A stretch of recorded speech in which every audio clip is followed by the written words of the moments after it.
Let's start with the economy from the month of June.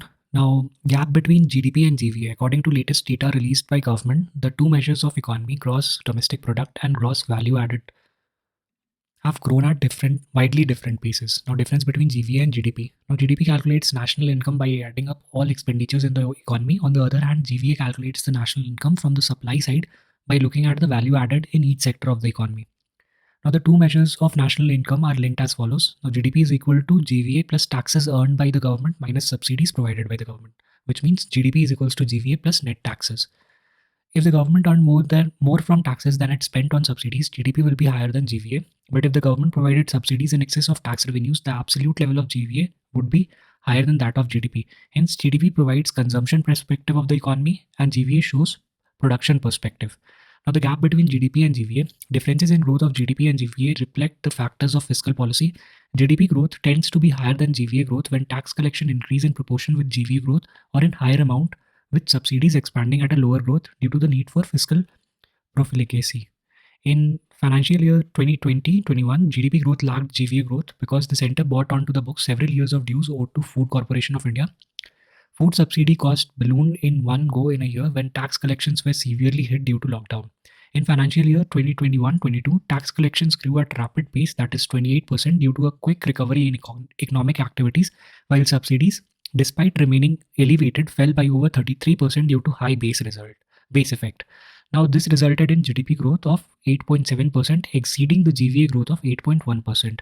Recently, skyrocketing price pressures have forced Union government to announce a slew of measures from tax cuts to additional subsidies, both of which will weigh on GDP in financial year 23. Moreover, additional subsidies worth $2 trillion rupees would inflate GVA, while fuel tax cut may pull GDP down unless tax revenue from other channel bridges the gap.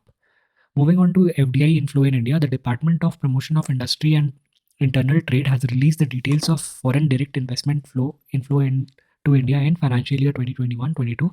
Now, the key highlights from the report is that FDI flow to the tune of $83.757 billion in the financial year 2021-22 was reported in India. India's foreign investment inflow increased 20-fold since 2003-4 when it was equal to $4.3 billion. Now, source of FDI equity inflow. Among the top contributors to India's FDI inflow are Singapore, which topped the chart with 27% share, followed by USA 18% and Mauritius 16%. Now, the computer and hardware remained the top sector with FDI inflow share of around 25%. It was followed by services sector and automobile sector getting 12% each. Now, Karnataka is the top recipient state with 38% share of the total FDI equity inflow, followed by Maharashtra, that is 26%, and Delhi 14%. Moving on to the World Investment Report by UNCTAD, the United Nations Conference on Trade and Development, that is UNCTAD, has released the World Investment Report. The key findings of the report are that US remained the top recipient of FDI, that is $367 billion in 2021. It was followed by China with $181 billion and Hong Kong with $141 billion. Now, FDI flows recovered to the pre-pandemic level in 2021, hitting nearly 1.6 trillion US dollars. However, the prospects for 2022 are grimmer as it will be impacted by the security and humanitarian crisis caused by the Ukraine war, macroeconomic shocks set off by the conflict, energy and food prices hike, and increased investors' uncertainty. Now, the findings related to India is that India jumped to one position to seventh among the top recipients of FDI in 2021 despite a decline in FDI inflow. The FDI inflow into India declined to $45 billion in 2021 from $64 billion in the preceding year, as large mergers and acquisitions, especially in the digital spaces, were not repeated in 2021. Now, India's FDI inflow in 2021 was the lowest since 2018. Outflow were up by 43% at around $16 billion. Moving on to rising bond yields. Now, bond yields have risen to their highest level in the past 3 years. Now, a bond is a fixed income instrument that represents a loan from an investor to a borrower, typically a corporate or a government. Bonds are used by companies, municipalities, and sovereign governments to finance projects and operations. The movement of bond yields and prices are opposite to each other. When bond prices rise, yield falls, and vice versa. Reasons behind rising bond yield is that there is a surge in global oil prices and high inflation and a large government borrowing program. Also, interest rates in USA are rising and the investors take their money out of emerging markets like India.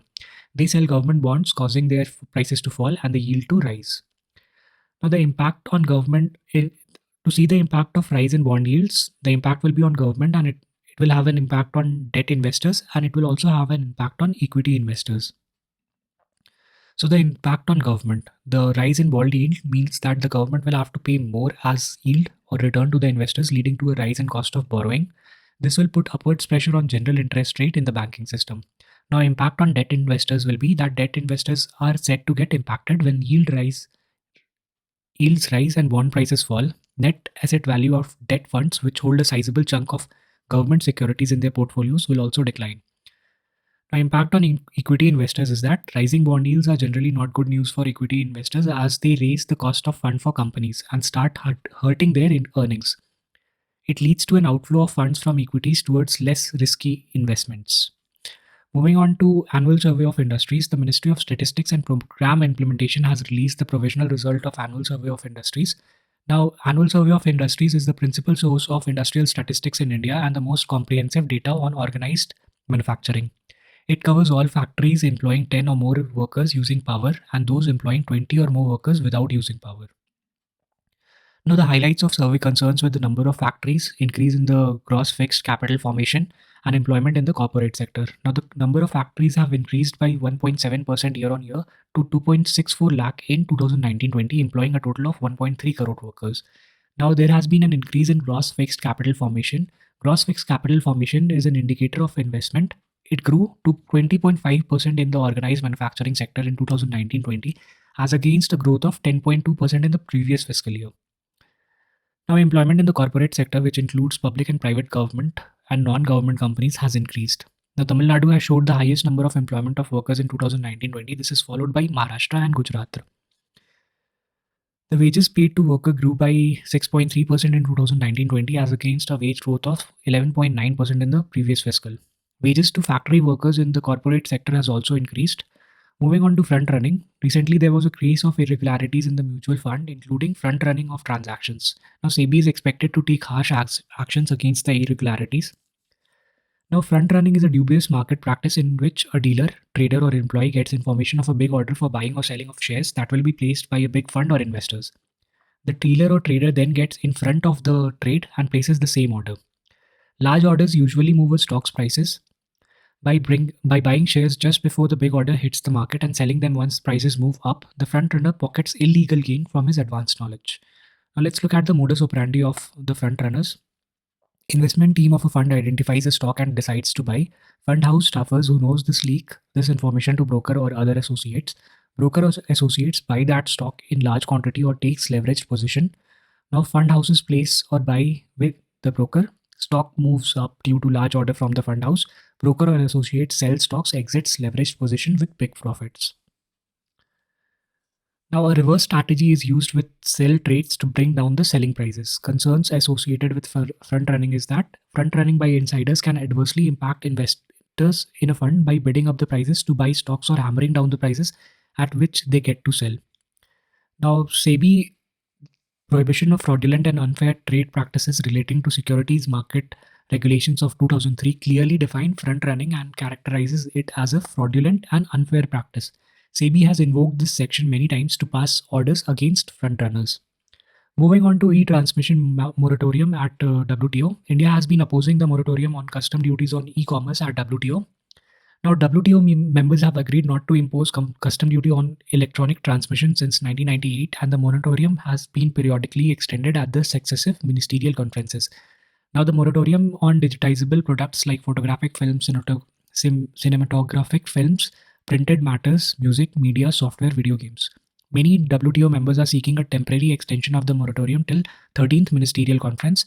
India and other countries like South Africa have repeatedly asked WTO to revisit the issue and have highlighted the adverse impact of the moratorium on the developing countries. Now, reasons for opposing the extension of the e-transmission moratorium is that India is witnessing an exponential rise in imports of electronic transmission such as movies, music, video games, printed matters, some of which could fall within the scope of moratorium. Removing the moratorium is important for developing nations like India to preserve policy space for their digital economy, to regulate imports and generate revenue through custom duties.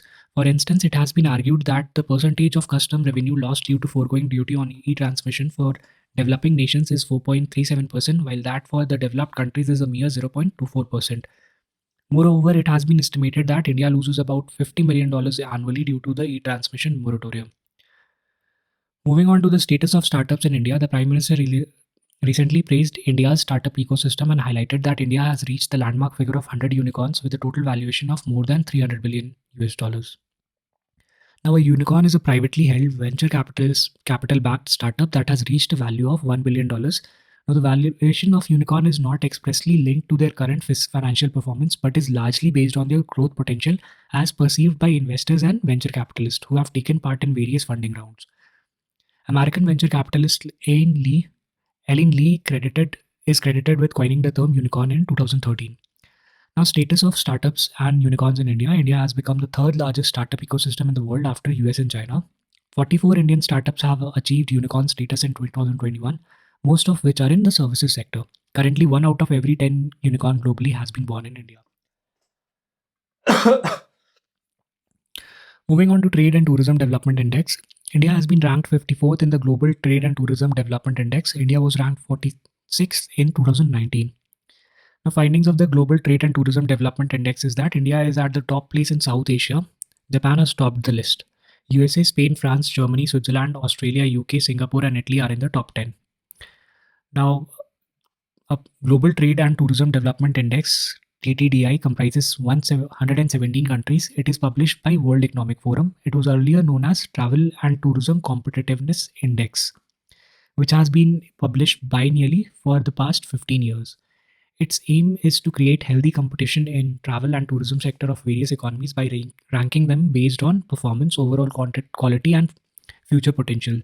The index consists of 5 sub-indices, 17 pillars, 112 indicators distributed among different pillars. Now, 5 sub-indexes of TTDI include enabling environment, travel and tourism policy, enabling condition, infrastructure, trade and tourism demand drivers, travel and tourism sustainability. Moving on to World Competitiveness Index of 2022. The World Competitiveness Index of 2022 has been released. It is released by Institute for Management Development since 1989. Its purpose is to rank 63 economies and assess the extent to which a country promotes the prosperity of its people. It does so by measuring economic well-being via hard data and survey responses from executives. The index measures the prosperity and competitiveness of the country by examining 4 factors, which are economic performance, government efficiency, business efficiency, and infrastructure. The key findings of the index are: Denmark has topped the index, followed by Switzerland and Singapore. The important factors found to be impacting businesses in 2022 are inflationary pressure, geopolitical conflict, supply chain bottlenecks, and COVID-19. Now, the top 10 countries are Denmark, Switzerland, Singapore, Sweden, Hong Kong, Netherlands, Taiwan, China, Finland, Norway, US, and India is at the 37th position. Now, findings related to India. India has been ranked 37 to the index. India has witnessed the sharpest rise among the Asian economies with 6 position jump from 43rd to 37th rank. India has made a significant jump in ranking largely due to gains in economic performance from 37 to 28th. The top 5 attractive factors of India's economy for businesses are skilled workforce, cost competitiveness, dynamism of economy, high educational level, and open and positive attitudes. The challenges for India is managing trade disruptions and energy security, maintaining high GDP growth post-pandemic, skill development, employment generation, asset monetizations, and resource mobilization for infrastructure development. Moving on to Liquid Nano-Urea, the Prime Minister recently inaugurated India's first nano-urea plant at Kalol, Gujarat. Now, it is urea in the form of nanoparticles. Urea is chemical nitrogen fertilizer which artificially provides nitrogen to plant. Nitrogen is a major nutrient required by plants. Nano-urea has been developed to reduce the burden of urea subsidy, reduce the unbalanced, indiscriminate use of conventional urea, increase crop productivity, and reduce soil, water, and air pollution. It has been developed by Indian Farmer Fertilizer Cooperative, that is IFCO, Nano Biotechnology Research Center at Kalol. Now, advantages of liquid urea over conventional urea is that it has a higher efficiency. There is direct absorption by plant. It has a higher shelf life and no burden of urea subsidy. Now, while conventional urea has an efficiency of about 25%, the efficiency of liquid nano-urea can be as high as 85 to 90%. Now, conventional urea fails to have the desired impact on crops as it is often implied incorrectly and the nitrogen in it vaporizes or get lost as gas. On the other hand, liquid nano-urea is sprayed directly onto the leaves and gets absorbed by the plant.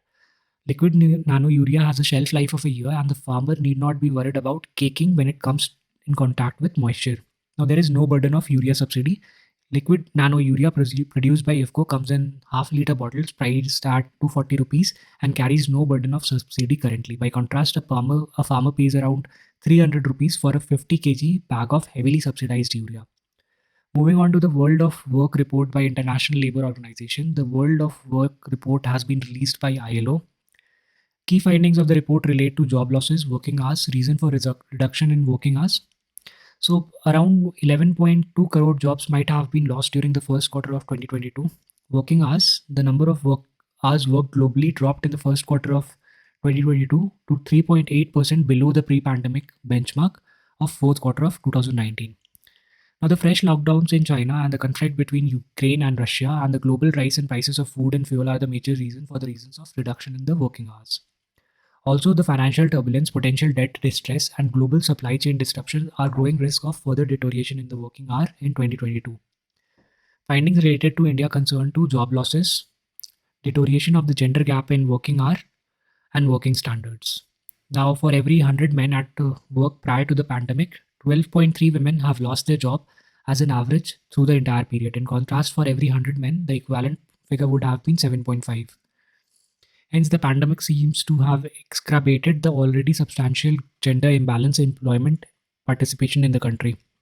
Deterioration of the gender gap in work are India and lower middle income countries, excluding India, experienced a deterioration of gender gap in work hours in the second quarter of 2020.